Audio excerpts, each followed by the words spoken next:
Introdução à aula 3 de Literatura Brasileira. Olá a todos e sejam bem-vindos à nossa terceira aula do curso de Literatura Brasileira. Hoje, vamos embarcar em uma viagem fascinante através do tempo, explorando as origens da nossa rica tradição literária. O tema de hoje é Comunicação, Literatura e as origens da literatura no Brasil. Vamos descobrir como a literatura brasileira começou a se formar, desde as primeiras crônicas e relatos dos exploradores até os primeiros movimentos literários que definiram a nossa identidade cultural. Vamos entender como a comunicação e a literatura sempre estiveram interligadas, refletindo e influenciando a sociedade ao longo dos séculos. Preparem-se para uma aula cheia de histórias intrigantes, personagens marcantes e momentos decisivos que moldaram a nossa literatura. Vamos explorar como a palavra escrita se tornou uma ferramenta poderosa de comunicação e expressão, desde os primórdios do Brasil colonial até os dias atuais. Então, peguem seus cadernos, ajustem seus fones de ouvido e venham com a gente nesta jornada literária. Vamos começar. Título: Comunicação, Literatura, as origens da literatura no Brasil. Elementos da imagem. 1. Pintura histórica. A imagem mostra uma pintura de Albert Eckhout, intitulada Dança Tapuia, do século XVII. Esta pintura retrata indígenas brasileiros, possivelmente em um ritual ou celebração, o que indica um momento de grande importância cultural e social. A presença da pintura de defesa do Castelo do Mouro de Havana e a correspondência da duquesa Isabel d'Este com César Borgia no século XIX também são mencionadas, mostrando a influência europeia na arte e na documentação da época. 2. Textos manuscritos. A imagem contém fragmentos de textos manuscritos sobrepostos à pintura. Estes manuscritos representam a comunicação escrita da época colonial, quando os europeus documentaram suas observações sobre o Novo Mundo. Esses textos são um reflexo das primeiras formas de literatura no Brasil, que eram predominantemente descritivas e tinham como objetivo relatar aos europeus as descobertas e peculiaridades do Brasil. 3. Significado dos elementos. Comunicação. Os manuscritos e a pintura representam formas de comunicação. Os europeus utilizavam a escrita para relatar suas observações e experiências, enquanto os indígenas tinham suas próprias formas de comunicação através de danças e rituais. Literatura. A presença dos textos manuscritos indica o início da literatura brasileira, que começou com as crônicas e relatos dos exploradores europeus. Essas obras literárias eram os primeiros registros escritos sobre o Brasil. Origens da literatura no Brasil. A combinação de arte indígena e manuscritos europeus na imagem simboliza a fusão de culturas que deu origem à literatura brasileira. A literatura inicial era uma mistura de observações europeias e tradições indígenas, refletindo a complexidade e a riqueza cultural do Brasil colonial. Interpretação. A imagem ilustra o tema da aula ao mostrar como a comunicação e a literatura se entrelaçaram nas origens da literatura brasileira. Os textos manuscritos representam a visão dos colonizadores europeus, enquanto a pintura retrata a vida e a cultura indígena. Essa combinação de elementos destaca a diversidade cultural e a importância dos registros históricos na formação da identidade literária brasileira. Cordel, as origens da literatura brasileira. No ano de 1500, no Brasil chegou a frota, Pedro Álvares Cabral à frente, navegando em rota exata. Pero Vaz de Caminha, com sua pena relatava, escreveu ao rei D. Manuel e ao mundo então mostrava. Em suas linhas descritivas, o Brasil ele pintava, com palavras tão precisas, as terras ele exaltava. Não havia WhatsApp, nem e-mail ou Instagram. A comunicação era lenta, mas a escrita era o afã. A carta foi por caravela, levando a nova visão, hoje seria por internet, com um simples apertar de botão. A humanidade evoluiu, e a linguagem se expandiu, do livro ao jornal, o conhecimento se abriu. Nasceu a imprensa, o cinema, rádio e televisão, formas ricas de expressão, da escrita à narração. Cada meio uma plumagem, na ave da comunicação, que voa através dos tempos, transformando a nossa ação. Gilberto Teles, com poesia, descreve a nossa emoção. Palavras são plumagens que voam em criação. E assim a nossa língua se molda e se refaz, do passado ao presente, nos conecta mais e mais. Então, celebremos a história das letras e da comunicação que nos trouxe até aqui em rica transformação. Pois a literatura brasileira tem raízes tão profundas que florescem até hoje em nossas almas fecundas. E assim fechamos a aula, com versos de gratidão aos poetas e cronistas que nos deram essa lição. Comunicando e escrevendo, criamos nossa identidade. A literatura brasileira é nossa maior verdade. Imagem de Albert Eckhout.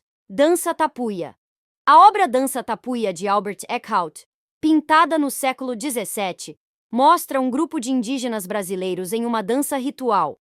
Eckhout, um artista holandês, esteve no Brasil durante o período da ocupação holandesa e foi um dos primeiros europeus a retratar a flora, fauna e os povos nativos do Brasil com uma riqueza de detalhes impressionante.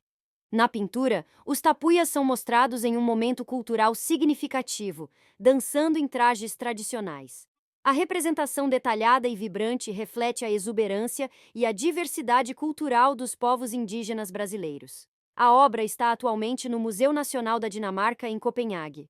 Para mais detalhes e uma visualização melhor da obra, você pode acessar o link para a Dança em Tapuias na World History Encyclopedia. Dança em Tapuias. World History Encyclopedia. Imagine um festival de cores e movimentos em pleno século XVII, onde os indígenas brasileiros, os tapuias, estão em plena celebração. Albert Eckhout, um artista holandês, decide capturar esse momento com sua tela e pincéis, tornando-se praticamente o primeiro fotógrafo a documentar as ricas tradições culturais do Brasil. Ele não só pintou uma dança, mas eternizou a energia e a vitalidade de um povo que ele via como exótico e fascinante. Eckhout estava tão fascinado pelos tapuias que ele não só pintou suas danças, mas também outras cenas que mostravam as interações sociais, a alimentação e os rituais desses povos. Ele criou uma série de 8 pinturas que ajudaram os europeus a entender, e muitas vezes mal interpretar, as culturas do Novo Mundo. A obra Dança Tapuia é um exemplo clássico de como a arte pode transcender o tempo e nos permitir um vislumbre das culturas passadas. É como se Eckhout estivesse nos convidando para uma festa que aconteceu há mais de 300 anos, mas que ainda podemos apreciar hoje. Para uma visualização melhor e mais informações sobre esta pintura e outras obras de Eckhout, confira o artigo completo na Khan Academy. Albert Eckhout, Series of 8 Figures. Galera, vamos fazer umas questões discursivas bem interessantes. Questão 1. Como a comunicação influenciou as origens da literatura no Brasil? Resposta. A comunicação desempenhou um papel fundamental nas origens da literatura no Brasil, especialmente durante o período colonial. No século XVI, a comunicação era feita principalmente por meio de cartas e relatórios escritos pelos exploradores e missionários europeus. Um exemplo notável é a carta de Pero Vaz de Caminha ao rei Dom Manuel, informando sobre o descobrimento do Brasil em 1500. Esse documento é considerado um dos primeiros registros literários do país. Através dessas cartas e relatórios, os europeus não só comunicaram suas descobertas, mas também começaram a documentar a fauna, a flora e as culturas indígenas. Esses textos eram enviados de volta para a Europa, onde despertavam curiosidade e fascinavam o público europeu com descrições exóticas do Novo Mundo. Dessa forma, a comunicação escrita se tornou a base para a formação da literatura brasileira, permitindo que o país fosse descoberto literariamente pela Europa. Além disso, a oralidade das culturas indígenas e africanas também influenciou as origens da literatura brasileira. As histórias, mitos e lendas transmitidos oralmente entre as gerações indígenas e africanas foram posteriormente registrados pelos europeus, enriquecendo a literatura com uma diversidade de vozes e narrativas. Portanto, a comunicação, tanto escrita quanto oral, foi crucial para o desenvolvimento inicial da literatura no Brasil.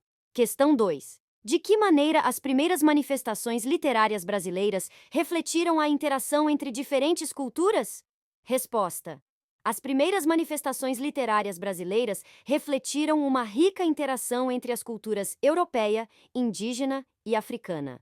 Os textos produzidos durante o período colonial, como as cartas de viajantes e missionários, os relatos de cronistas e os sermões de jesuítas, muitas vezes documentavam as impressões dos europeus sobre as culturas indígenas e africanas que encontraram no Brasil.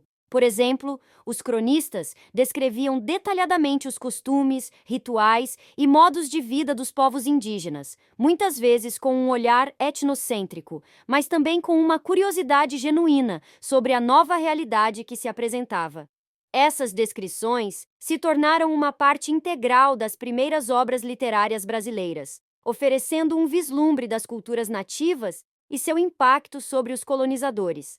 Além disso, a influência africana também começou a se manifestar na literatura por meio de histórias e tradições orais, que foram adaptadas e registradas pelos europeus. O sincretismo religioso e cultural, resultado do encontro entre as tradições africanas, indígenas e europeias, também começou a aparecer nas produções literárias, refletindo a complexa tapeçaria cultural que estava se formando no Brasil. Assim, as primeiras manifestações literárias brasileiras são um testemunho da interação dinâmica entre diferentes culturas, capturando tanto os conflitos quanto as harmonias que emergiram desse encontro. Essas obras iniciais estabeleceram as bases para uma literatura que continuaria a ser marcada pela diversidade e pela pluralidade de vozes ao longo dos séculos. Questão 3. Qual é a importância das cartas e crônicas escritas durante a colonização para a literatura brasileira contemporânea? Resposta: as cartas e crônicas escritas durante a colonização são de extrema importância para a literatura brasileira contemporânea por várias razões. Primeiro, elas fornecem um registro histórico inestimável das primeiras impressões e experiências dos europeus no Brasil. Esses documentos são uma janela para o passado, oferecendo insights sobre a visão europeia do Novo Mundo e as interações iniciais com as populações indígenas e africanas. Além de seu valor histórico, essas cartas e crônicas estabeleceram as fundações da tradição literária brasileira. Elas introduziram temas e estilos que continuariam a ser explorados por escritores brasileiros ao longo dos séculos. A atenção ao detalhe, a narrativa descritiva e a busca por capturar a essência do ambiente e das pessoas são características que podem ser traçadas de volta a esses primeiros textos. Na literatura contemporânea, muitos escritores brasileiros se voltam para essas obras coloniais para inspiração e reflexão. Elas servem como ponto de partida para discussões sobre identidade, colonização e a formação cultural do Brasil.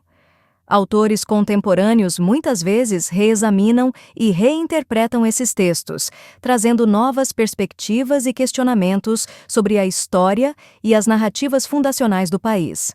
Por fim, essas cartas e crônicas são uma parte integral do patrimônio literário brasileiro. Elas conectam os leitores contemporâneos com as raízes literárias do país, lembrando-nos das complexas e multifacetadas origens da nação. Ao preservar e estudar esses documentos, a literatura brasileira contemporânea continua a enriquecer-se e a evoluir, mantendo um diálogo contínuo com seu passado. Essas questões e respostas proporcionam uma compreensão aprofundada das origens da literatura no Brasil, destacando a importância da comunicação e da interação cultural. Espero que essas reflexões ajudem a expandir seu conhecimento e apreço pela rica tradição literária brasileira.